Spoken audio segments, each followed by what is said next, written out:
All right. Hello, everybody. Welcome, welcome. I'm just going to check in the chat to make sure that I can see everybody and everything. All right. So hello and welcome. Today, I am going to be interviewing Annie Morton of Annie Morton Designs. And so hopefully her face will pop up soon on the screen. So feel free to join me, Annie, if you'd like.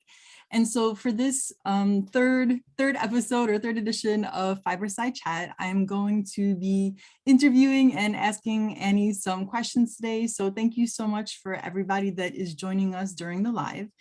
Feel free to put any comments or questions that you have in the comment area, and I will read them after at the end, so that if you have any questions for Annie, you can ask them. Okay, so just as a recap too, though, from the last Fiberside Chat, I had interviewed Marjorie Erickson of Opalescent Studio. So if you would like to see any of the previous interviews, you can just go into the Wool and Fiber Arts group and then search the hashtag Fiberside Chat, and then it should pop up all of the videos. So all of these interviews will be accessible if you're not able to make them during the live, so you'll be able to go back and check them out. So without further ado, welcome and thank you so much for joining me today, Annie. I really appreciate it. Thank you. I'm excited to be here. Okay, all right. So so I'm just gonna ask a couple of questions and then I'll go check the comments and see if there's any questions there. So my first question, since I'm trying to get to know people that are part of the Wool and Fiber Arts community a little bit better, can you just let the people know, and myself know too, what type of fiber arts are you into, and just give us a little background about yourself? Sure. So I am actually a retired evolutionary biologist and ecologist, and I started sewing when I had young kids as a kind of a identity thing. While I had my job and I had my kids, it's like, oh, I need something that's me. And so I started sewing about probably at this point 12 to 13 years ago and started my sewing studio. After the third kid, my husband and I realized that it was cheaper for me to stay home. This is the story of every mom, right? Cheaper for me to stay home than it was for me to keep working.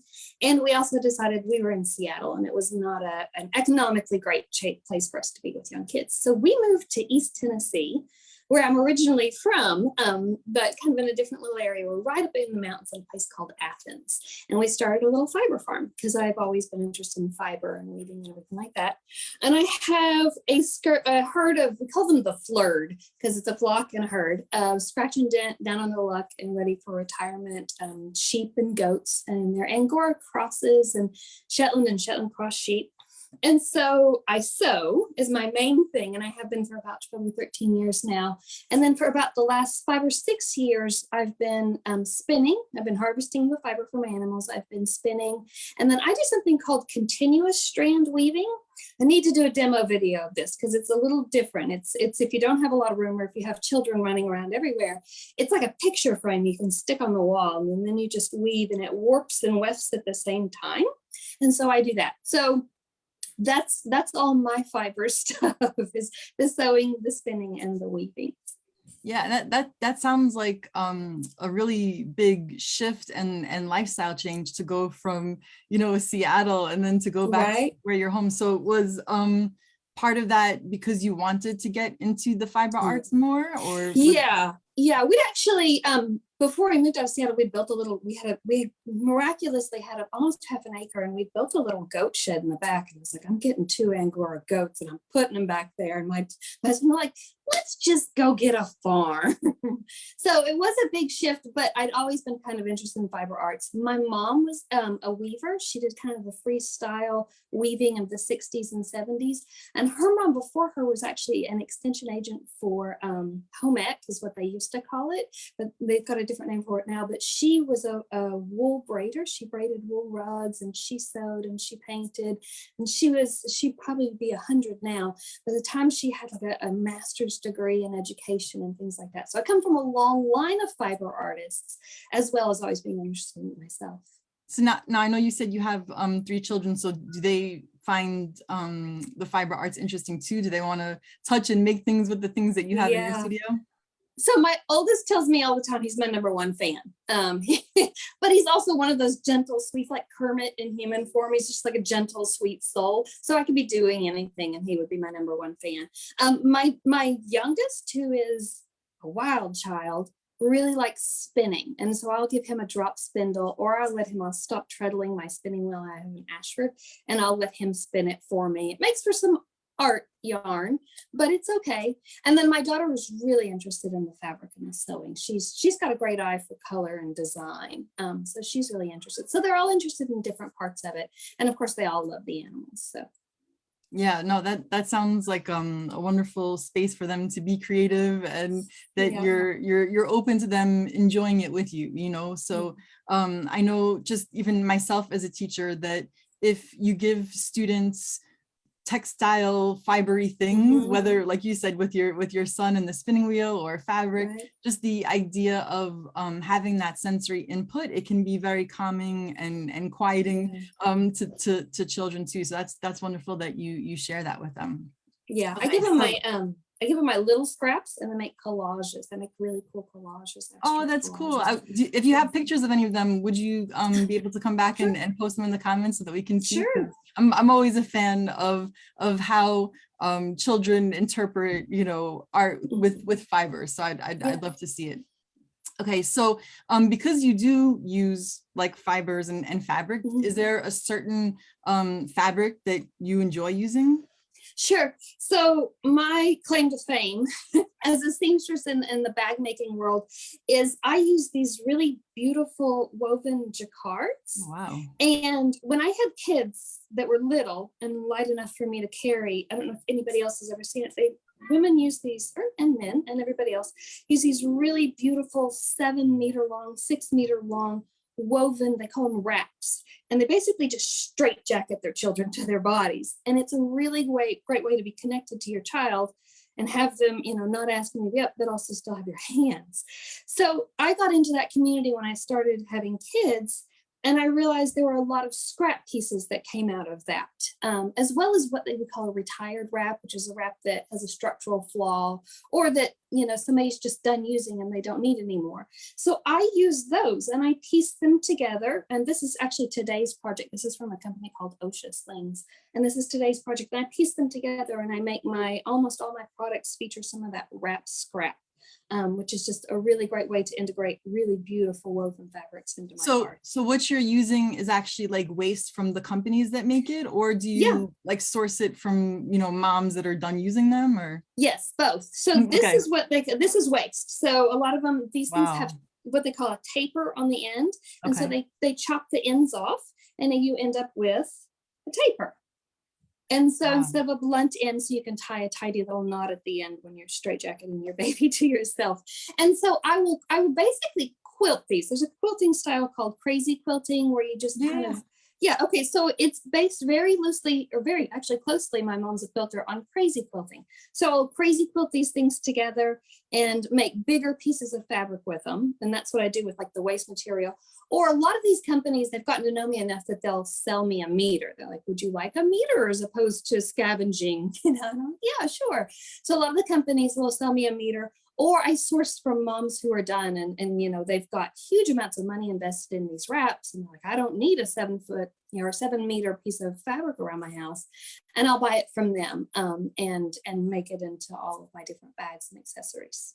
And so what is the blend of the fabric? Because from the pictures, I mean, it looks like it's silk. Is it silk? So this one is silk. I think this one's silk and hemp and often cotton. This is a company called OSHA, and they source the most amazing fabrics. They do piece silk, erie silk, they'll do cottons, they do hemps, they do linens, they do all sorts of amazing stuff. And all these different fabrics have different, you know, this as a fiber artist, have different qualities.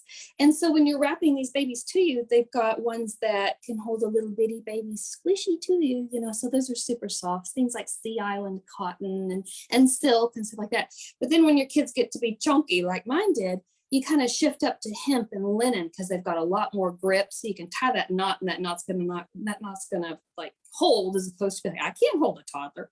So you shift with them. So all the different wraps have all different things. They make wool ones. There's a lot of cashwool. There's a lot of merino. OSHA uses Shetland, which makes me happy because those are the things I do. This is another one. This one's all cotton. And this is from a company I work with called Pretty Paisley. So it just depends. And it depends on what the weaver wants to do. I don't make the yarn decisions or the fiber decisions. I let the company do that. Yeah, I mean, that to me is amazing that you're taking something that would probably go into the landfill, right? Or that would just be, thrown away.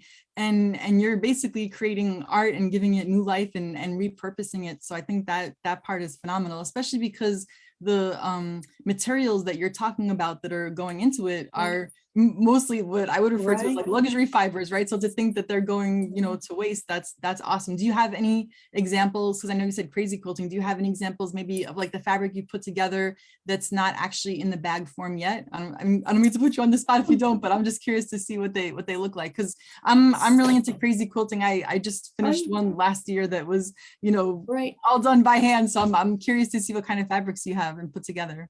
How about I put one in a couple in the comments? Sure. Because they tend to sell really fast. So I make them and then I post them and they sell. I was thinking, I don't think I have a single thing. I've got like 10 things left from this weekend and that's kind of it. So, but I'll post pictures. That's a good problem then. Right, exactly. So that would be awesome, because I would love to see even I don't know if you have it, but like if you have like stages of what it looks like. So is there a way that because you're saying they're all different fibers, so you just basically put them together, or do you tend to group for like a project where you have like your silk pile and then your cotton and stuff like that? So I do a couple different things. One of the things I'll do is group by color. And that makes it a little easier. A lot of times, so this company will sell me this much at once, or maybe even more. And sometimes they'll have different patterns. This one is a floral pattern. But on this same warp, they wove also some foxes and some stars and a few other things. And so a lot of times I'll do is group all of those things together. So there are all these different patterns on the same warp that I'll then make into a bag together. Or in this case, this is a floral one specifically. So I picked out all of the flower ones and I'm going to make these into a bag. So yeah, it very much depends on the project. That's so interesting too, that you kind of have to see what you get. It's kind of a mystery, what they make and what's popular, because I'm sure there's different like color trends and pattern trends, when they have like seasonal like spring lines and things like that. I know I tried to do the whole baby wearing thing with my son, because he was the kind of baby that never wanted to be put down, but also he didn't like to be restricted. So it was always like the facing outward, so that he could experience the world, but he wanted to just flail his body. So the baby thing didn't work. And I definitely had a couple of those. So it would have been great to know that there was someone like you that I could take fabric that I wasn't sure about what to do. As a matter of fact, I think I have some extra crazy quilts scraps. So I'm happy to send them to you to see what magic you make with them. Yeah, that would be awesome. So now, because you're obviously sewing these fabrics, do you have a preference between hand sewing them or using a machine? I have to use a machine.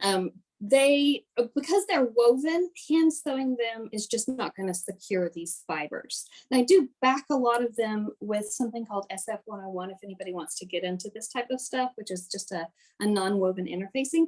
But even then, I really want secure bonds. A lot of what I'm making is bags and things like that. And bags just get filled with more and more and more stuff, and they get kind of heavy. So I tend to almost do everything except for finish work by machine. Okay, that's really amazing, just because I know myself and machines don't really talk well to each other. So do you have any maybe like tips or suggestions about machines, or your favorite machine for someone that might be like a beginner or, doing this kind of work? So I get asked this question a lot. What machine should I buy? And my general answer is anything over $300. And that's just because there's really not anything less than that that's not going to make it harder for you. And you'll end up angry and walking away from your machine and it's not really you issue. It's not really even a machine issue. It's just kind of like, oh, this is an item that's designed not to give you the product that you as a fiber artist probably want. So my short answer is anything over $300. My somewhat longer answer is go to Costco and get it. Because if there's something wrong with it, Costco has a great return policy. And there are lemons, Bernina, which is like top of the line luxury. they have problems. Jannomi's my favorite.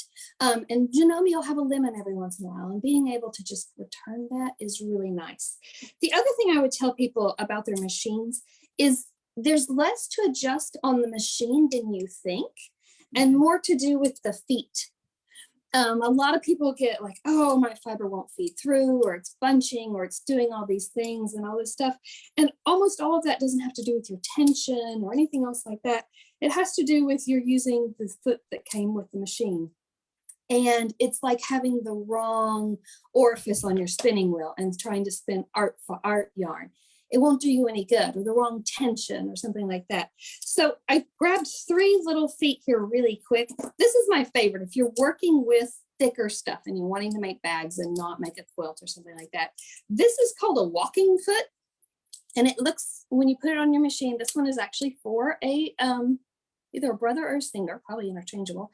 And you put this on your machine and it attaches, and it has like this little alligator clip thing there. Okay. And it just like chompas along your fabric, and it feeds it through. So you're not sitting there trying to push it through. If it's really thick, it just grabs it and does it for you. And this is the single biggest game changer. I use this even when I'm working with quilting fabric with my mom. Like, this thing will change your world. They also make Teflon feet, which, okay. And these are all less than $10, $10, $20. And this Teflon foot is also a game changer if you're using different types of fabric. It just kind of slides underneath it and makes it a lot easier. So that's what I always tell people is, like, buy a $300 machine or more. You don't need, I would say between 3 and 7. You don't need bigger than that. Took me years to upgrade to thousands, like, years and years and years. And then also learn to use your different feet, because that's really, if you're having issues, chances are pretty good it has to do with the feet and not with the machine or with you. Yeah, often I find that working on a sewing machine is very similar to warping a loom, where if you haven't done it for a while, you have to sit with the manual and you have to really just kind of get into this headspace. Okay, like, no one interrupt me or talk to me because I have to like relearn this thing. And then once you kind of get past that stage of not talking to it and you're like, oh, okay, I think I got this to work, then it's not so bad. But it's that initial jumping in. So do you either teach lessons on how to sew, or do you know like where you would recommend someone go to learn how to use their machine? So most of the sewing machine stores and even Joann's offer pretty good lessons. Okay. I would also say YouTube is a great place for the very beginner stuff. Like, one of my favorite lessons when people say, okay, what do I need to do? Go get some wrapping paper. Oh. And don't sew fabric, sew wrapping paper. And so if you get a plaid, learn to sew a straight lining. You don't have to thread your machine. You don't have to have a bobbin. So learn one skill at a time. And that's one of my favorite first ones to do. And it's the one my mom did with me when I was, 6 or 7, of, in her face saying, teach me to sew. She's like, okay, here's some wrapping paper. And particularly if you want to do your own quilting or things like that, get a floral print and learn to follow the floral print with your machine. But all those kind of really beginner stuff, that's available on YouTube. How to thread your machine, which is kind of big, and it's kind of hard and intimidating. I will say the newer ones, they've put arrows on it for those of us who forget. Nice. Right? Exactly. So those are kind of the places. I personally don't teach right now. Between the farm and we're also a bee farm, so I'm about to go into honey season, and the sewing studio, I'm not teaching anybody other than, my kids most days. And that's kind of iffy. Yeah, I know that part can definitely be touch and go, but that to me is such a great tip with using the paper, especially without having a thread, and to kind of break it down into smaller parts. And the part that you were saying too, even having the arrows, like when people are learning how to drop spindle, sometimes they'll spin the spindle in different directions. So I always take masking tape and draw like a little arrow, and I'm like, okay, we're always going to go in this direction just to remember. And then once your body understands and your brain understands how all the pieces and parts work together, then it's less intimidating. And I know you said that you do the continuous weaving, so I've done something with a triangle loom where I've made a shawl like that. But do you ever make continuous weavings and then sew them together like how you do fabrics, or? Yeah, it does require me. So continues, it's a little bit more open. So what I'll do is a double strand with it. Okay. And then when I go to set it, I'll actually almost felt it a little bit so that it's really a much more firm, because continuous strand can be really flowing and loose and open, and it's very beautiful. So if I do that, if there's other continuous strand weavers, just double up your yarn and use something that's grippy. So make sure it has a little bit of wool in it if you can. And then, yeah. And so the things that you make on it is just for personal, or do you also sell the things that you weave on there? I sell them. They take a very long time to make. So I make about 15 a year. So as opposed to like 15 bags in 2 weeks, I'll make 15 of those, 1 or 2 a month. I get a little busy in the summer because I can stand outside and do it.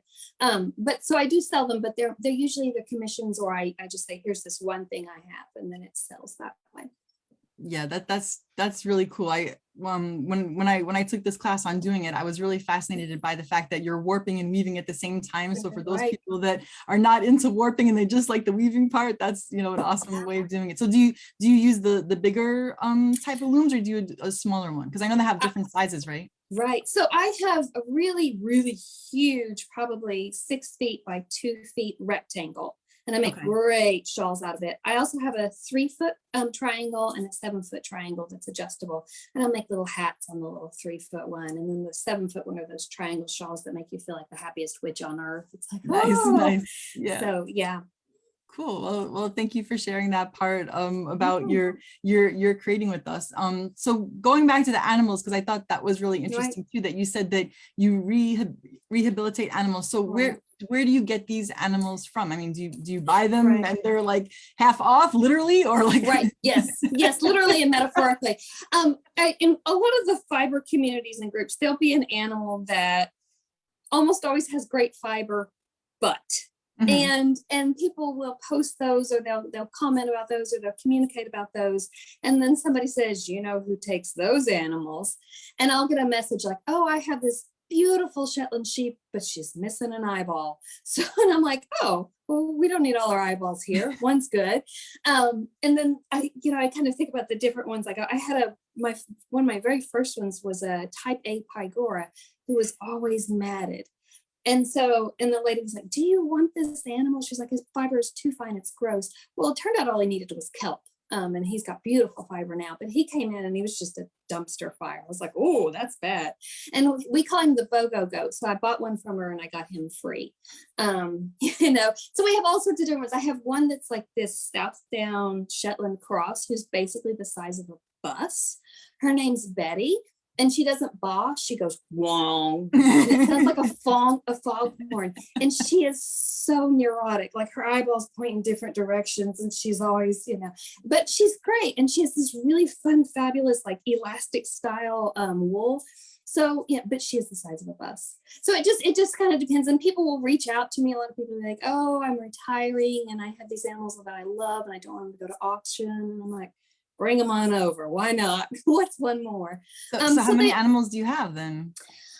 So my husband can't see this video. You don't have to say it out loud. I know, right? You need to be quiet. Sorry. Right. One should never ask the size of one flock. Forgive me. Exactly. I think we have about 23 right now. This year was pretty quiet year. We only ended up with 2 extras, and one is this daughter of this Angora goat who's beautiful and delicate and lovely, and then her mom, who is crazy. She never so my animals don't make noises. Animals that are happy or fed, they don't make a lot of noises. So, but this name's named Piper, and Piper just stands out in fields yelling and looking around. It's like, oh, so yeah, this year we only added 2. So I think we have about 21, 22 animals. It's been a pretty quiet couple of years. So in picking up all of these like ragtag animals and all of this this motley crew that you're assembling, do you find that they kind of are born with these quirks, or is it maybe just that the people that had them weren't really sure what to do with them, or like is it the animal's fault? Is it because I'm not really a shepherd and know much about this, so like is the love and the care that you put into these animals, does that Right. make them kind of like bring them back to normal, so to speak, or? I've never had one that I feel like was traumatized. So Okay. I don't know about that. I will say that they are born with very distinct personalities. The Angora goats in particular, they're a lot like goat elephants. They have this social structure. It's a matriarchy. There's a queen. She usually has like a second in command. They love their daughters and only their daughters. And, and they have this amazing social structure and they're born into it. And I would say I have this matriarchy line. It starts with my girl, Guinevere, and it goes down. And there's this year, her daughter's name is Scully, and then her granddaughter's name is River. Well, this is the queen line. So Scully's next in line, and she will most likely be the next queen unless somebody challenges her, which I doubt. But her daughter, River, has no interest in being a crown princess. She is just off in the field with the flowers all the time. She's not bossy. So it's a lot of that is born. I did get a hold of ones once that were from like a too densely populated, you could call it a hoarding case. But the very strange thing was that these are very tame animals. This person loved their animals. They just got out of control. She had too many. And they didn't learn to compete for food. And if you know anything about goats, that's all they do. Like that's their number one hobby is like food, and competing for it. It could be food everywhere. And they're like, oh, pick a fight over that bowl. And this set that I got from them, they didn't learn. So they just stand and wait patiently. And I'm like, oh, guys, you're going to have to step it up. But in those cases, we just put those in a separate stall. We do have to kind of manage that kind of stuff. So that team goes to a separate stall and just eats casually on their own, which is fine. It's not a big deal. So yeah, so like I know with pets, just because I'm not familiar with goats, so it's okay. if you can educate me on this, because I know I'm familiar with cats, and I know that cats tend to have their person, right? So you can be in a house with a bunch of people, and one cat will pick their person, and maybe they'll be nice to everyone else, but this is their person. So for you and having these goats, is there one goat that either really gloms onto you, or is there one animal that they just have such a quirky personality that's like your animal? So are you a Harry Potter fan? I've seen the first one. I forgive you if you know. So I have one goat who is what's the Ravenclaw, which is the thinking group, and her name is Morgan. Morgan came to me with meningeal worm, which is goes into their spine and paralyzes them. So we had her like isolated, but she recovered and she now walks with a limp. And we call Morgan. She's this kind of isolated thinking. She's part of the group. She's the second in command of my queen. She's a Kashgar, so she's a 1/8 cashmere and the rest is Angora. She's this beautiful silver coat. All the other goats come up for scritches and love and everything like that. And we say Morgan has a no peanut, no touch policy. So you cannot pet Morgan until you have an offering. It's not that she's scared, she just demands an offering. And she's my girl. I love her. She's just kind of my favorite. She's very regal, very solemn, very solid, and just a really fun goat. She's got a lot of personality. So she's my girl. Now there are others I think that probably prefer me more than she prefers me, but she's the one I like the most. So. Well, it sounds like a really interesting dynamic and relationship that you have, not only with Morgan, but with all of your animals. So thank you for sharing that with us. So the last question for today, because for the previous two Fiberside chats, they were holidays, right? It was President's Day and Valentine's Day. So I thought it would be fun to see what other national holidays are going on today. And I know one of the holidays is National Sword Swallowing Day, but unfortunately, neither of us have any interesting or cool stories about swallowing swords. Maybe my husband has stepped on a needle that I left out. So there's maybe that part. I don't know if that's, part of the sword swallowing bit, but one of the funny holidays that's going on today, it's actually public sleeping day. So sleeping in public is a holiday. And I was asking you about that. And you said you had stories about sleeping in public in college. Right. So I went to college for a very long time, like 6 years, but I also was that generation, we had to work while we went to college. So I worked either second or third shift and then went to college during the day. And mostly like I just moved around the campus from class to nap space to class to nap space.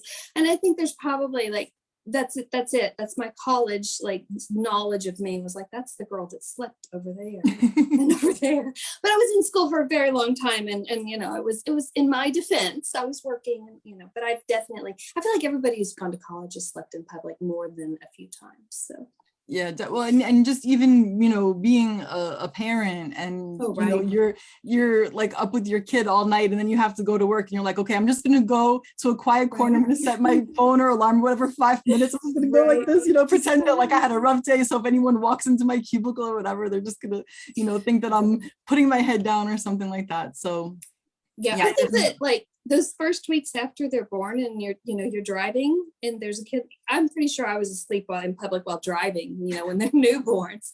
That was one long asleep in public. So yeah, I don't remember what I was doing necessarily in those first 2 weeks. They're kind of a blur, but I know that there were times where my mother-in-law was saying to me, whatever you do, don't sleep with the baby in the bed. And I know there's different people that have different thoughts and opinions about co-sleeping and all of that. But in trying to keep my son safe and myself sane, I remember just taking my hands and kind of like making a little circle like around him, and I'm like, okay, I'm not sleeping. I'm just closing my eyes. We're just going to lay here and I'm going to recharge as best as I can. So. Exactly. I think I did the same thing. I was like, well, okay, especially with 3, I couldn't even imagine. Right. Yeah. Like, okay, this is safer in the bed than the other options. So. Yes. Yep. All right. So I'm going to just go and see if there are any other questions or comments in the chat, and I will let you know. Sure. Okay. So let's see here. Okay, so Lynn said that a demo of that type would be fantastic. So I think she was referring to the pin weaving. So if I'm incorrect, just let me know. Let's see if there's any other questions. Oh, okay. I think, let's see. So yeah, so someone else, Angela said, I used a wrap with my babies. Yeah, it's definitely something that I didn't know about when I was younger, growing up or seeing people do. I grew up in Brooklyn, but now definitely getting older, and you have these Facebook groups and Ravelry and like all these places with these moms sharing tips and stuff like that. So that's really a huge community way to like help new mothers. And again, the fact, going back to the fact that you're using these fabrics in order to make your bags, I think that's so cool. Okay, let's see. There's a lot of weavers who make them. There's a lot of hand weavers. So I'm wondering if anybody in Wafa is a wrap weaver.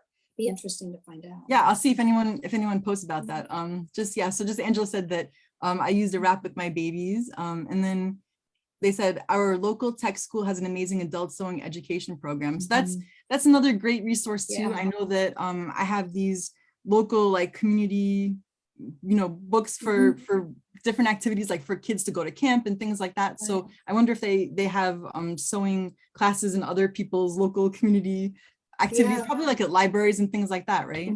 There's a lot of libraries that have arts lending centers now. They have, just they call them maker rooms, and they'll have sewing machines in there that people can go and use and things like that, as well as the community colleges. And I know in Seattle, our community centers would teach it, as well as some of the senior centers would teach it. And they don't card you for your age at the senior center. They don't seem to mind. So you've got options. You've got a lot of options. So. Yeah, I feel like the discounts or the bonuses are if you're in school and you're young, or if you're older. But us like middle-aged folk, forget it. We have to foot the whole entire bill. So yeah, someone said, oh, pin weaving. So they wanted to see, I guess the continuous weaving. And then Juliet says, I ran a tri-loom listserv group for many years and have several tri-looms too. So yeah, so I guess that's a popular type of equipment in the group from those that are watching. So yeah, so if anyone has any more questions for Annie about her weavings, her fabric collection, or her purses or anything like that, please feel free to just go ahead and tag her in the comments, because we are going to end this third Fiberside chat, but we're happy to come back and check in to see if anyone has any questions. And for those of you that would be interested in joining the next one, I'm going to be interviewing Robin Nistak of Nistak Farms, and I'm going to be interviewing her on March 14th. So we're going to skip next Monday, and then we're going to come back the following Monday after that. So I put an event up in the Wool and Fiber Arts group, so you can go ahead and click on that is going, and it will send you an alert to let you know when we're about to go live.